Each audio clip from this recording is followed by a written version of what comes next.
right, well, we will call the meeting to order on July 2nd, 2025 at 6:30 p.m. Roll call for the meeting. Present are Vice Chair Boscal, Committee Member Wozniak, and Chair Warwick. Can I get a motion to adopt the agenda, please? I have a motion to adopt agenda. Second. All in favor? Aye. Okay. Do we have any public comment on the agenda? Nobody in the Zoom meeting and no emails received, but Chris, would you like to comment? Just an observation. I went to the Guadalupe Quarry event, the dinner that was held earlier this week, and discussing with the consultants who are there about the bike trails that are going to be available in this plan that they have. And when I was kind of pressing them on the quality of the bike lanes, or in some places there didn't appear to be a bike lane at all, bantering back and forth with the consultant, their response to me at one point was, well, Brisbane doesn't have any other bike lanes. And I'm just sharing that because it's an observation about the town. It's not entirely true, but it's effectively true. So, thank you. Thank you, Chris, for sharing. Any other public comments? No, not this time. All right. May I get a motion to approve the minutes from the June 4th, 2025 meeting? I'll give you a motion to approve the minutes. And a second? A second. All in favor? Aye. All right, moving on to old business. Do we want to start with the residential parking permit program, since it might be shorter than the discussion on the Baylands EIR, or do we have to go in order? Technically, you would have adjusted the agenda when you adopted, but we're not that formal here, so that should be fine. And there's not a lot of people trying to participate, so I think that's fine. Okay. We have drafted an agenda report to go to City Council, and we put out a survey by mailing a letter to all residents with a QR code, so they could either mail that survey back to us or use the QR code. And we got 20 responses, extending the deadline once and giving people ample opportunity. 75% were not in favor of continuing, 25% were in favor. And then Tomas and I went door to door and knocked on everybody's door at late in the afternoon, and we only got about a dozen people home, and we got the same feedback. 75% not in favor, 25% were. It seemed that some people didn't remember the details. They didn't want to have to pay to be able to park on the street, and they didn't really know how to enforce. So during the 6 months, I personally was under the impression that the shiny new signs were doing enough to deter people that were not, that didn't belong to that street parking on it, and that's why we weren't getting complaints. And towards the end of the 6-month period, someone did call to complain, had their letter, knew how to do it, called or used the website, and so the police went out and they found a bunch of people that hadn't gotten permits because only 15 residents had actually effectively gone through the process and gotten a permit with a hang tag. So they issued 12 or 13 citations. And then that's when we heard from a bunch of people that they were unhappy and they didn't understand the program. And I don't know if that was a groundswell and it was a great test case, but what the general sense was that people were not in favor of having to pay a fee and have their street parking regulated, and they didn't see the benefit. Great, thank you for the So summary. we're giving, with the staff report, we're giving the council the option to extend the pilot or just keep the program intact, which I doubt they would do, or end it. Do we, as a committee, are we required or requested to make any recommendations on that, or is that just straight to the council? We weren't, the committee wasn't specifically, and I've already drafted this and sent it forward for review. It's not final and, you know, ready to be on the agenda, but yeah, without, what is our agenda item? Discussion. I mean, you could, I guess, but it's not required. I don't know if you feel strongly about. Do either of you feel strongly about having a discussion about the permit pilot or making a comment on anything? I guess just because this part of the program, I'm surprised, or not maybe surprised. It's interesting to see there's about 15 total residents that applied. To be curious to see if that's the same cohort that was kind of in favor of extending it further, and perhaps if outreach and further that would help. But no real comment on sort of the report. And I think this is telling that perhaps the citizens there are not in favor of it. So, Any comments, Paul? No, I'd agree with that. Yeah. I was curious if we end the program, are they going to be reimbursed, the people that applied for the permits? No, that's not the plan, because that, they did pay that fee and get the use of the program, and it was set up, the fee was set up to cover the cost of being able to process and issue a permit. Okay, so I think the citizens up on that street spoke for themselves, and we let it be. That was our sense. It was, you know, pretty strongly against. If it was closer to half-half, I think, you know, there's a reason to delve into the results more, or maybe, you know, recommend extending, but it doesn't really feel like, it It's feels like necessary. they'd get more complaints than, you Yeah. know, positive feedback. and to initiate, was it half and half, or was it more than 50% vote that had to initiate? Remind me, or was it just sort of given to the whole street section here? It was over 50, do you remember? Well, wasn't it originally, I mean, I wasn't on the committee then, but I think originally it was over, it was Yeah, like 50, 75% had to agree to do it, and then they didn't get that, so they lowered it to 50-50. Yeah, it was a simple majority was to initiate the program. Yeah. Well, it seems telling then that there's such a large majority that doesn't want it now. Well, and especially since they didn't get the majority the first time around to ask for it, so I think that's telling of our community, so hopefully the And it- council will listen. I mean, I think it was difficult to pick this one block, and it's a little bit different than some areas of Brisbane. You've got some big homes with big driveways. Yep. And those residents were in favor of the permit for people that are just storing their cars on the street, but they did not get permits, and they don't park on the street. Right, And then on the other side, you've got, you know, smaller apartments, and they have one on-site parking, and generally a lot of those people didn't want to pay. So, right, you and know, it wasn't a bunch of single-family homes Yeah. with 25-foot lots and nowhere to park on the street. There is a bit of street parking. There's a lot that's private that doesn't have a fence, that is dirt, and a bunch of people park there. So it's not like everywhere else in Brisbane. It probably wasn't the ideal test case. yeah, I also am concerned about the varying socioeconomic differences on that street and, Right. and how that could look Right. publicly, you know. So I expressed my concerns to the mayor and said I don't know if that was the appropriate way to go about it on that street, considering the potential Right. disparity. And they chose that street because it was a dead-end street, and it could be kind of a little test bubble, but it wasn't, right, it wasn't representative of the rest of Brisbane. Okay, good. Good, okay. Well, let's dive into the Baylands EIR. Darius, why don't you start? Or I guess I was going to, do you want to start with the questions you'd posed, or, because one of my comments overall is this is quite an overwhelming document, obviously, and there's a couple aspects that I found, you know, I wanted to sort of double tap on it and follow up with, but I know you submitted a couple questions, and I wasn't sure that maybe it was a follow-up to that or any sort of summary you want to start with. Or I can sort of, jump in. My questions are quite specific. Do you want me to give the background that I was giving you before the meeting about how Open Space and Ecology handled their Perfect. comments? Yeah. Yeah. So Open Space and Ecology is also reviewing the Baylands draft EIR, but they're reviewing the entire document.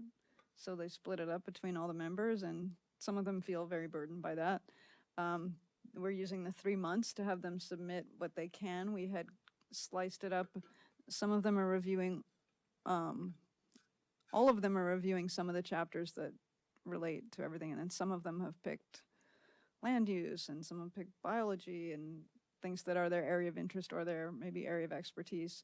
And we asked for the first third, the first month, the second third, the next month, and the last third. And they said, we can't do that because at some points, the information reveals itself later. I might have questions early, and then the questions are answered by the document itself later. I want to do the ones assigned to me first because I may not get to the ones assigned to everyone. So we're getting kind of a hodgepodge of comments back. With the quarry EIR, they did review that as well, draft EIR, and they had 1 month. So they all submitted their comments, and then they submitted them in time that they were mailed out like these were, emailed out. And we didn't review them in great detail. We talked about them generally, and there was support, and they submitted those comments as a body. Okay. So what I hear you saying, what I think would be nice to come from the committee is just kind of either agreed upon comments from all of us or questions, and then those get submitted to the council as it comes from our committee specifically. Yeah, correct. Right. So it could be all your comments, or we could get comments from the other, whatever we get, the committee together should review, and that'll be next month at our next month's meeting, and decide which or all of those or how those are submitted from the committee. And is it possible to get any answers on the questions that I submitted? Because that will change like how I comment on it. Some of them were for staff. All of them were for staff. I guess that's my question. Is the submission supposed to be questions like that we would then get answers to, or is there a sort of different kind of style of feedback that is the expectation? So the Right. final EIR is required to incorporate responses to comments in it. Sometimes they're specific. Sometimes they group it together and say, we addressed it with this response. So that's typically how it happens. I don't think that if you turn these in now, you'll get responses before the deadline. They're going to take all the comments by the deadline and incorporate responses to those in the final EIR. And when will the final come out? However long it takes them to respond to comments. And then it goes to the Planning Commission and to the council to certify that EIR, if that's what the city chooses to do. Months, many months. Probably a few months, yeah. Okay. So, I've been reviewing it, and I will have my comments next month. But I'm curious about a few things, and maybe you can help me with some answers, Karen. One of them is, it's my understanding that they're talking about eliminating CEQA. Have you heard that? The state, not them, right? Pardon me? The No, not state, them, yeah. but the state. Okay, and another thing that I'd like to know if you have any information about is high-speed rail still planning on coming here? And if so, that's when they talked about relocating roadways and other parts of the circulation within the Baylands. Do you know what the status is on high-speed rail for their rail yard? I do not. I only know what, maybe this came up at open space and I apologize, but some members of the public were familiar with the fact that there was a settlement, there was a negotiation between the city and high-speed rail that resulted in a settlement, but I don't have specifics about that. So, I mean, I can ask at staff level. That seems like a reasonable thing to think about when you're considering this document. Okay. I can't tell you anything about the CEQA law. I mean, that's kind of outside of my, I would expect city staff to be waiting to hear from attorneys. It's a little soon. Didn't that news just drop in the last day or two? I was only asking about the CEQA because that would have an impact on the housing, the issue with housing and. You know what? apologies, this was asked by OSEC, and another OSEC member posted or forwarded a podcast that he listened to that said that it does not apply to the Baylands. His interpretation was it didn't apply to the Baylands. Chris, can you come to the microphone? Sorry. Right. Thank you. There may be an exception because of the proximity to the Caltrain station, and it might qualify as a transit-oriented development, which would give it an exception.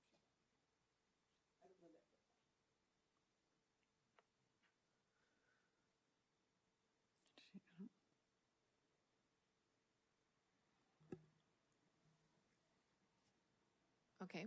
So I guess in terms of the kind of questions that Emily had already submitted, those would be compiled into a sort of a list that would be then submitted further. That's kind of the understanding.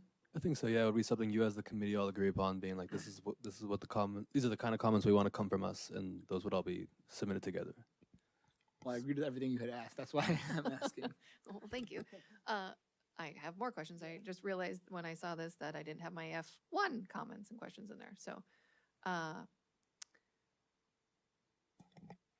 I don't know. It doesn't sound like we really need to have a discussion if staff's not ready or is able to answer questions. So I'm wondering if maybe we just set a deadline amongst ourselves and the other gentlemen who aren't here tonight to say, submit your questions via email amongst us by like, I don't know, middle of the month. And then 2 or 3 weeks. that way we have time to review before the August meeting, and then August meeting, we make a decision on what we're gonna compile and submit. Does that That sounds- sound more appropriate? I don't know that we are going to be able to get answers to all of this. Maybe it might be better that they're changed into a comment instead of a question. Like some type of parking enforcement should be included to curb manage, instead of asking, is it going to be? Yeah, I hear what you're saying. So convert them to comments and statements instead of questions. Yeah, because I don't know that, we don't have any direct contact with the consultant. It was all the planning staff, and I don't know that's normally how it works, that they're going to answer our questions in that short of a time period. I think it's better to, put them in a form of comments and submit them as a committee. Okay.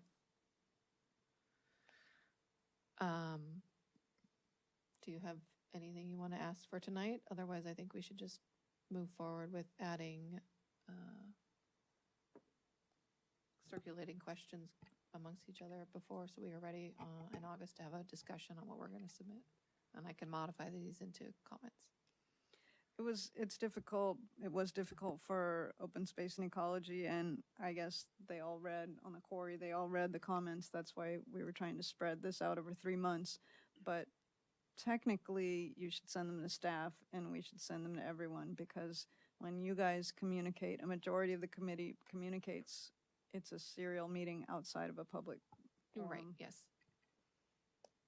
And staff will circulate those before, right? Yeah, I think it would be important to, once after this meeting, to kind of establish a hard deadline, remind them of the deadline for the comments, and then you guys can send them to us, and then we'll distribute as we get them, and then come back next meeting. That will be useful, because I appreciate that the agenda and the minutes and stuff go out the Friday before the meeting. It's not too hard to review those, but if I got a bunch of comments on the Friday before, I can't guarantee that I will have time to really digest them and be, thoughtful and productive in my comments.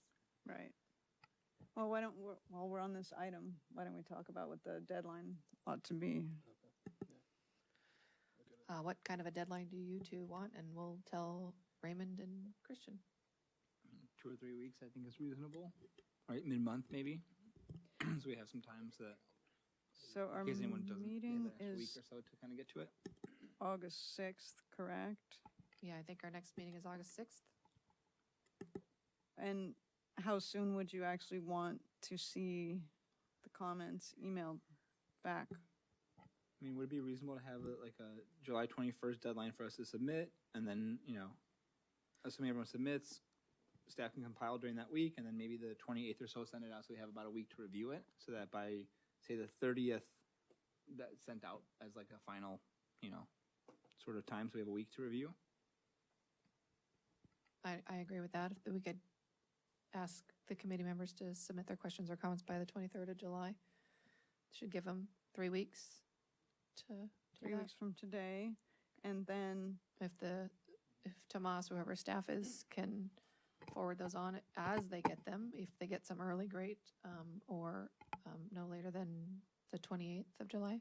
Yeah, more time can't hurt. So yeah, as we get them, just set them out. yeah, Is that that all right? that sounds good.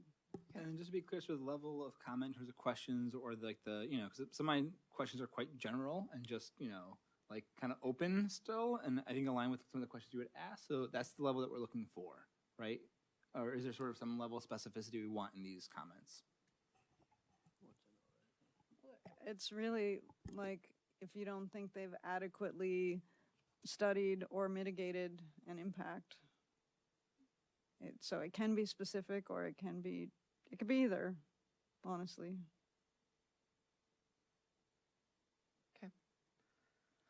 Any other thoughts, Paul? Well, one of the things about when they talk about the significance of impacts after mitigated measures are implemented, they also state that mitigated measures will be done when feasible.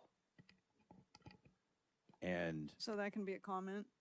I understand, but it's a common, they mention that throughout their, for everything. And it's almost like, who's going to determine if it was feasible or not? I mean, is there any oversight that's going to govern that determination? Otherwise, they don't have to do anything. Well, and there's a big negotiating factor to a development agreement, right? A has to be done before B, before C. So I would imagine that that's where that happens. Okay. I just didn't find that in any of the text that said that was going to be how they would work with that. So thank you for making that clear. And I don't know, have you read all of it? I'm not sure if it would be outside of the circulation section, Oh, well, no, not all of it, but Yeah. Sorry, It- but Speed reading. yeah. hard to speed read this. Yeah. All right, so we're good on our current agenda item, Baylands review and discussion. We're gonna have a timeline of when additional comments, questions are gonna be submitted by the rest of the committee members, right? And then we'll have hopefully a thoughtful and fruitful discussion on what we're gonna submit as a committee as a whole on the 6th of August.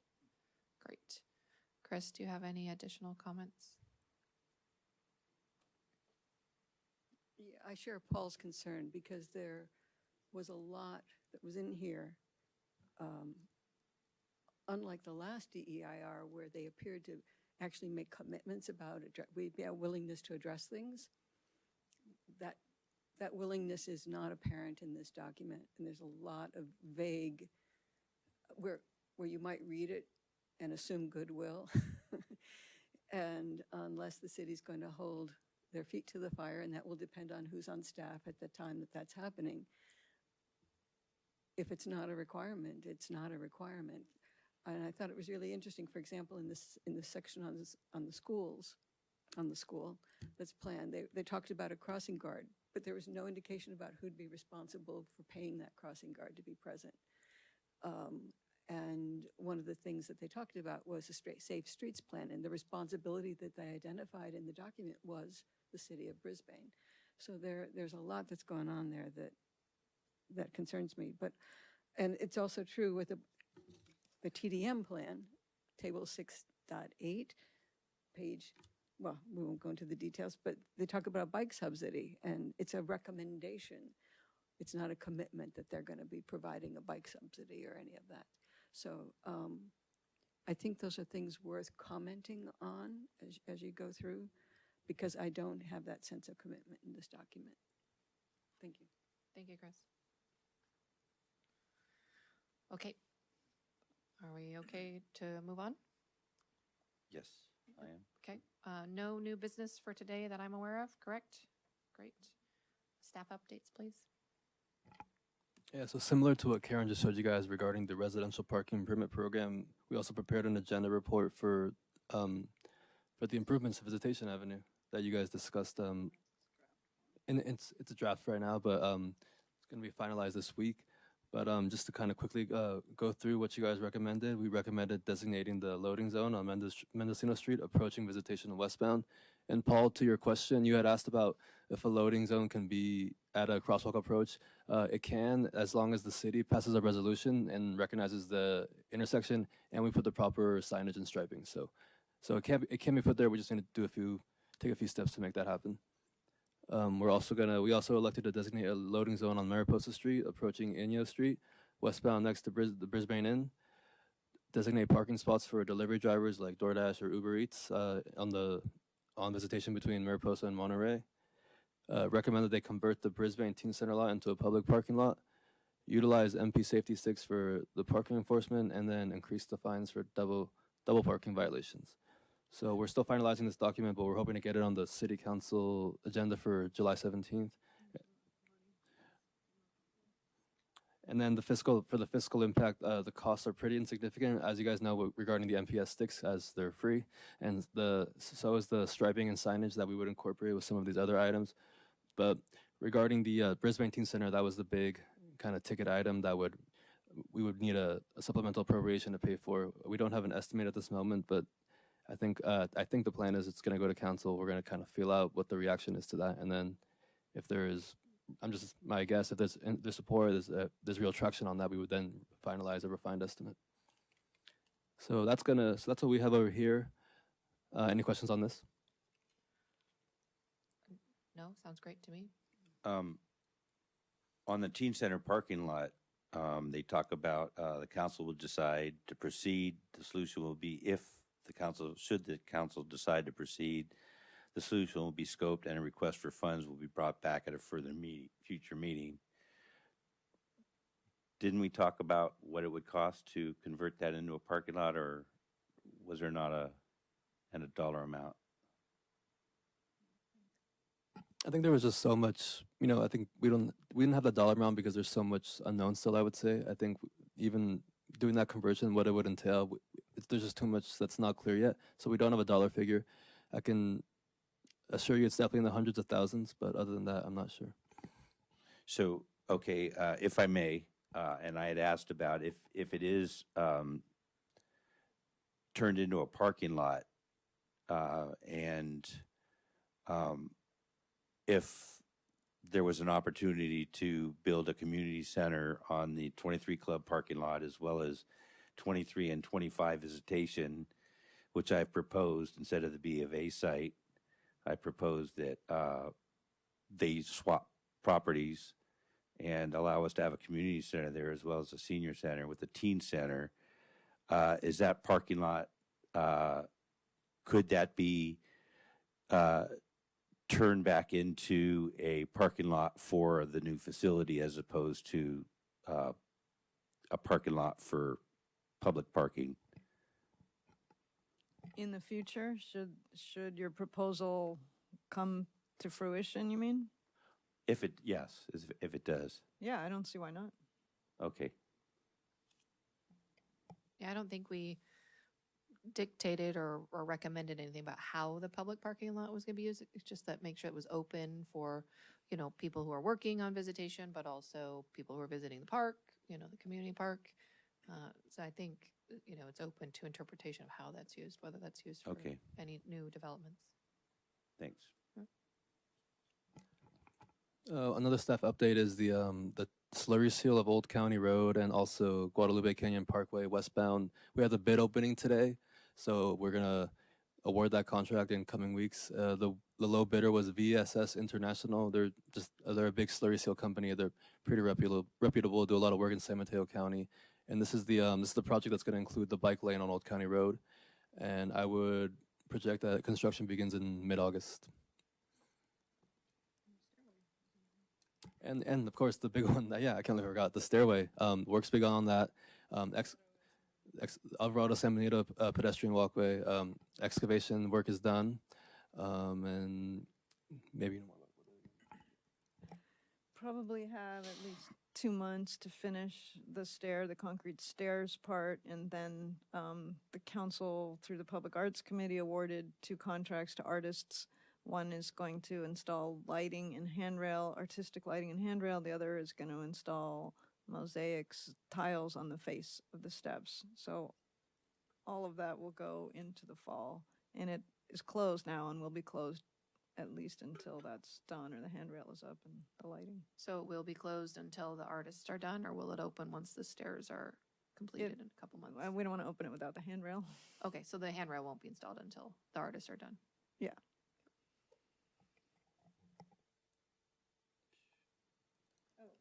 Is that everything?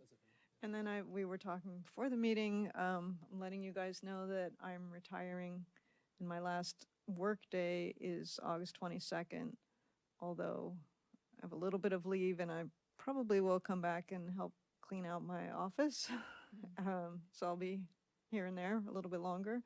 But my last meeting with you all will be in August. Well, thank you, Karen. We appreciate your service to the community and to the city of Brisbane, and congratulations on your retirement. We wish Yeah. you well. Thank you. I haven't worked with some of you on the committee all that long, but I've been with the city. It'll be 31 years when I retire. It's amazing. Thank you. Any other staff updates? No, I think that's it. Okay. I don't see any chair or committee member matters. I was Actually, wondering if you were going to update on the meeting with the neighbors. Was that since last? Yeah. Yeah. Did that need to be agendized for this? I think that can be under chair and committee member matters. So the chair and committee member matters, again, is for members to bring up issues, and the committee as a whole, as a majority, or the chair to decide whether to agendize in the future. So this is just for discussion. You can bring it up, and if it's something you want to agendize, you can talk about that. Sure, I can talk about it. Darius, did you have something you want to add while I pull up my Yeah, I notes? did have something else unrelated, but I was curious around AB 413, just like the enforcement, perhaps if there's like a summary we can get in the future for how that's been going and sort of the impact overall. I've seen like the lights have been out there. I do still see a lot of cars sort of violating it, and I've never reported it yet. I'm kind of curious how many people have reported it, what kind of might that be looking like, and generally how that's been going so far. Now that we're half a year in at least. We can check with police and give an update next month. It sounded like they were going to do pretty robust enforcement, but it's interesting that some of the neighboring agencies have kind of been a little squishy about it, right? San Francisco said they're not going to enforce until they red curb everything that's impacted. So they're not, I don't know if they're enforcing where they probably are where they have red curb, but they're sort of taking their time about it too. But And to that, has Brisbane finished? I don't think they finished red painting, have they? Striping? well, so if you remember, we decided that we didn't want, the challenge with red curb is when it fades, then it's harder to uphold that citation. People can say, I couldn't see it, and you're in court trying to verify that. So we try not to do more red curb than we need to. So we decided, the law says you can't park within that 20 feet. So we're putting out red reflective pavement markers in that 20 feet, 3 of them that are supposed to, with outreach, let the public know this is where you can't park, and let the police know where the line is so they don't have to get out a tape measure to see if somebody's violating in a significant enough way to write a citation. I don't think those are up everywhere yet. So right now they're only on Visitation Avenue and San Bruno Avenue, kind of the I guess you could say the easy ones, very clear intersections. Some of the upper residential streets are a little more kind of, they just like take more of a judgment on where to put the RPMs. But they're on San Bruno up to BES, and then they're on Visitation between, I guess, Madhouse Coffee and San Francisco Avenue. But the plan is to expand that and have them all around the city, and then actually putting together that document, and it's not too far off. Thank you. And not speaking for the police department, and Commander Garcia isn't here, but in general, my knowledge of how we police in Brisbane is to try to educate people first before issuing a lot of citations. So whether or not they tell you they have a lot of citations, I believe they're actively out working with people. Certainly if someone complains that someone's parked in that area, they're going out and talking to that person, that to the extent that that car is someone that is registered to someone in town. Okay. Go ahead, Paul. Two things. Well, three things. One, I put in the service request because I had originally brought it up in this committee about the need for pedestrian crossing signs in North Hill and Monarch. So I wanted to thank you again for putting those signs in at that crosswalk on the Crocker Trail. It's made a big difference. I've had people that regularly use that trail to say that they've noticed that vehicles are being more alert, that there's somebody waiting there crossing, because many times you'd wait until somebody finally stopped for you. But two things that have been brought to my attention, and one I've raised at the committee level here, is that the crosswalk from the community park over to the skate park, we really do need to do something on the curb there where people park, because it's hard enough for adults to be seen when they cross with the vehicle parked there in front of the crosswalk. But the little kids, there's a lot of little kids that go from the park across the street to the skate park that would be difficult to see. And I was wondering, I know there's a sign that says no vehicles beyond this point, but when there's parties there, or even when the farmer's market's there, the people park there and they block the vision of the entrance to that crosswalk, which is pretty abrupt. You know, once you're out from in front of a vehicle, you're in the street. So I do have a response for this. I don't remember if it was because you brought it up, or yeah, maybe it was. We are restriping Old County and we're putting a bike lane there, but we checked with Commander Garcia, police administrative staff, about whether a bike lane would be enough to prevent people from parking. There is a red curb where the bus stop is, and their feedback was no, that it won't. And so despite what I just said about red curbs, we are going to paint that red with the striping improvements. okay, thank you. And I think, sorry, just to add on to that, it was a couple months ago, there was, Tomas shared a whole like remapping of that Old County, and I think there was going to be some signage or something that said no parking, no double parking or something. I don't remember. It's been a while, but it really, maybe a bike lane sign. yeah, there was going to be bike lanes, and paint. I don't know if they were going to be painted green or not, but there was going to be, more was going to be added to that intersection from, like, I call it 5 Points, but to the skate park. So it would have made it more clear that that space is to be used for others, bikes and pedestrians, I think. So if that does happen, I think that will be useful. Right. Yeah, and I know there's a bike lane sign. As far as a no parking sign, I don't think there is, but there is, in addition to, there's obviously signage as well for the no bike lane. And thank you for that. And the other thing was that a member of the public that lives on Visitation notices that regularly people don't stop at the stop sign coming down Visitation at San Bruno Avenue in front of the hardware store on Visitation there. And that happens throughout town, but the person's thought was that maybe we could get one of those signs like we have out on Lagoon Road coming off the freeway that's a lit up stop sign that flashes. Their thought was that could possibly really make people aware that something's going on there, because their observation has been they've seen people step off the curb there and cars not stopping when people are crossing at that crosswalk. And that is used a lot by people going across the street to the senior center, as well as kids going to the school and up to the pool and other places. So it seemed to be a kind of a high-profile stop sign, and so I didn't know if you'd be interested in having one of those flashing lights, stop signs put in. It's a little bit different, the application, because you have people that live there and that thing might be flashing in their windows. I know that some of council didn't really like that solution at Lagoon and Sierra Point, because the flashing lights, bother them. But we didn't have power at that location, so we used a solar panel to do that one.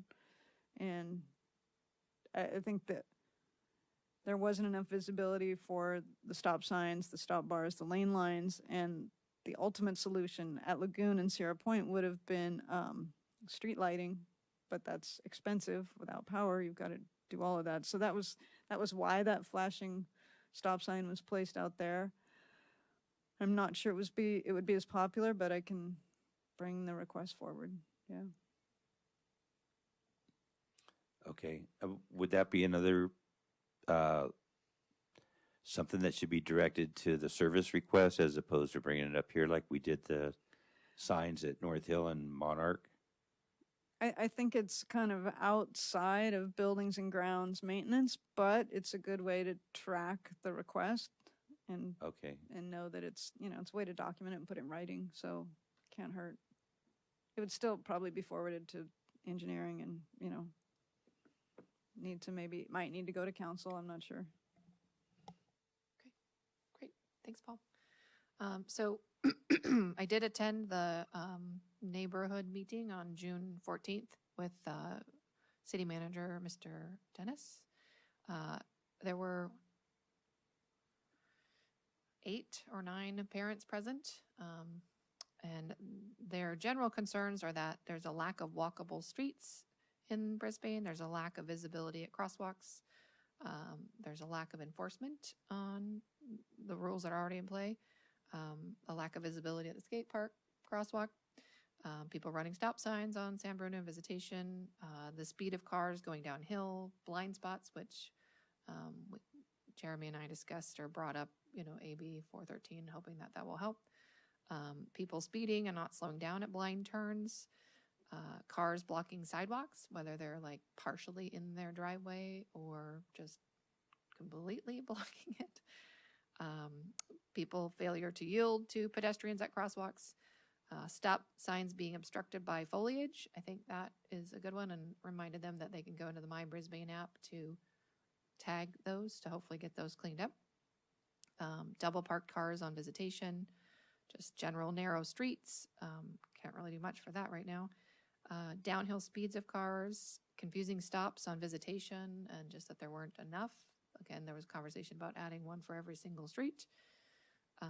And then just general confusion of the rules and unclear speeds.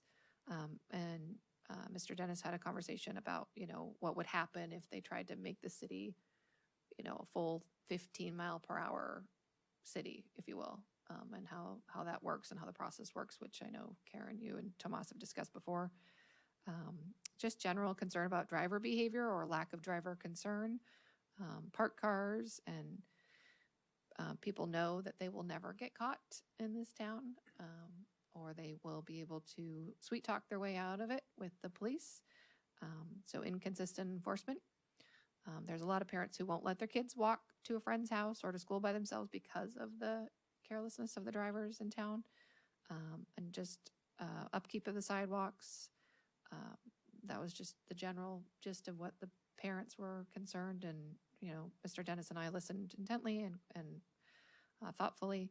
They did have some solutions that they wanted to see regarding a fence at the park, around the community park, perhaps reversing Inyo one way instead of going the way it goes, turning it and going it the other direction.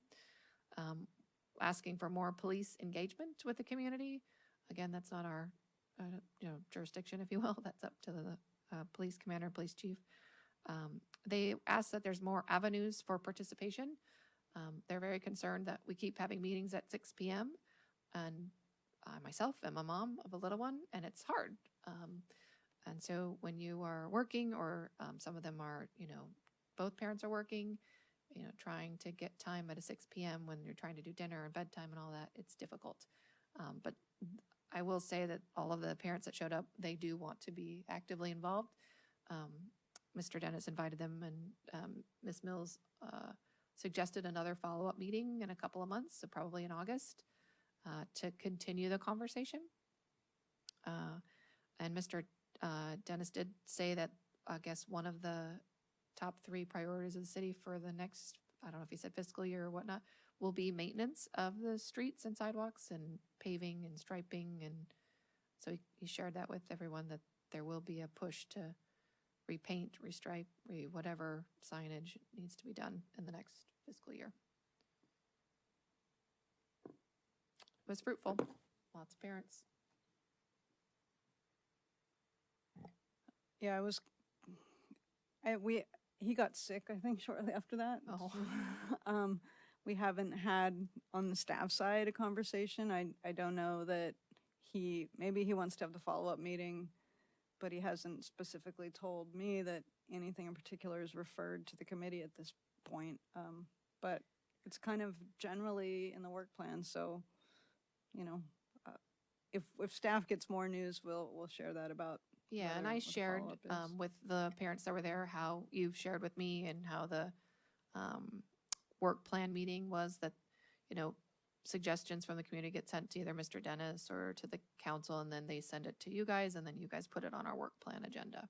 So those parents at least are aware of how the processes works for getting things onto our plate. Yeah, thank you for attending that. Yeah, it was great. Yeah, and I was gonna add, that's the perfect avenue to get things on our work plan. I mean, speaking directly with the city engineer, so that was probably great discussion, good opportunity, and probably made Jeremy or Mr. Dennis aware of a lot of things that he wasn't aware of. So Yeah, and I guess he did some walkabouts with some of the parents, and so it's great. I love it. That's a wonderful way to get out and actually see what they're seeing. yeah, he's very hands-on. All right, anything else for chair or committee member matters? No, then our next meeting is August 6th, 2025, and I will call the meeting adjourned at 7:17 p.m. Great, good, thank you. Thanks.